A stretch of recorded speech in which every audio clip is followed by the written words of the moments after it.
At this point in a double Brit Milah, like we are doing today, it is customary both for practical and halachic considerations to have a brief interlude. And at this point I'd like to call upon my father to share a few words. Mazel tov, everyone. Those of you who love and remember Adi and Bracha, she's right here, Bracha. So I just want to share with you for 5 minutes. You have sheets on the table. If you don't mind, just whoever's closest to the sheets, make sure everyone there are 10 on each table, and let's just learn together for 4 minutes. And then I'll tell you why this is significant to me personally. The pasuk that we said at the beginning of each bris, Ashrei tivchar usikarev yishkan chatzerecha nizba'a betuv beisecha kedosh heichalecha. You have the English translation right there. The pshat, the so-called pshat, we're never sure anymore what's pshat, but Rashi in general, as I'm saying, those of you who are involved in learning Tanakh understand how nebulous the lines are between pshat and darash and this, so that's what I meant.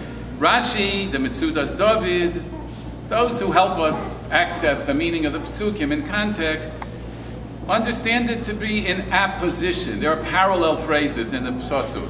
So, praiseworthy is the one, or fortunate is the one whom you, tivchar usikarev, to dwell in your courts, and then that's us. So may we be sated, may we fully appreciate the benefits of living in the courts of the Ribono Shel Olam.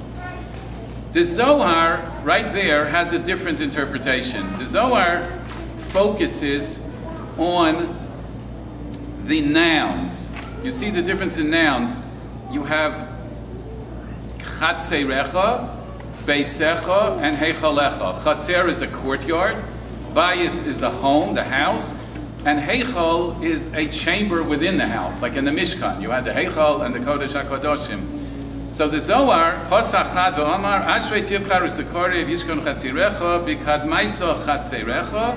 First, the young child enters the outer courtyard, lebosar beisecha, and then as the child develops and learns Torah and develops a relationship with the Ribono Shel Olam, the child enters the bayis, and the lebosar, and subsequently heichalecha, do penima min do. One is like concentric circles. One is innermost, more so than the other. That's the Zohar. We're going to skip, for interest of time now, we're going to skip. You can take home. Like Noam, I'm a high school teacher, so everybody has homework. Look at this, and you'll see how the Zohar is the first to mention the minhag. That's the next paragraph of reciting this pasuk at a bris, and the Darchei Moshe in the 16th century, the Ramah, in his commentary on the Torah, mentions this Zohar, but says nobody in Poland and Krakow in the 16th century is practicing it, and then by the time you get to the Taz in the 17th century, the Taz says it's now commonplace. So that's just a bit of Jewish history.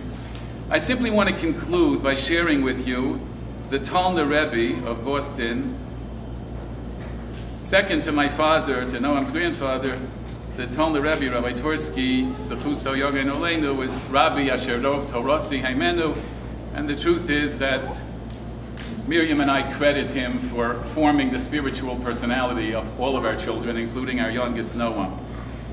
So at Noam's Bris in 1979, 30 years ago, he offered the following interpretation of this Zohar. But he focused, as I wrote on the bottom, he focused on the verbs. And you see I put them in bold letters. Tivchar, Sikarev is second person. Yishkon is third person, and Nizbe'ah is first person plural. So here's how Rabbi Tursky interpreted the pasuk.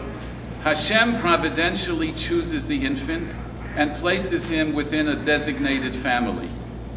These parents will provide the early formative influences. That's Ashrei Tivchar Usikarev. The application is implicit and self-evident to everyone.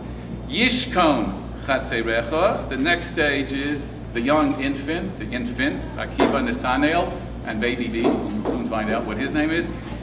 They will exert their own initiatives, respectively, and develop themselves. That's Yishkon. And finally, Rabbi Tursky suggested, Nizba'ah, first person plural, is we, the community. the communities in which they will each together, separately live, is we benefit from their accomplishments.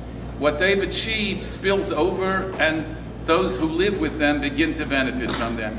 May the Ribono Shel Olam be Mezakeh, Noam and Aliza, and may all of us be able to celebrate their bar mitzvahs together and observe, watch their continued, their accomplishments, their achievements, and may we all live to see how the community around them benefits from them. Mazel tov to all of us who are participating.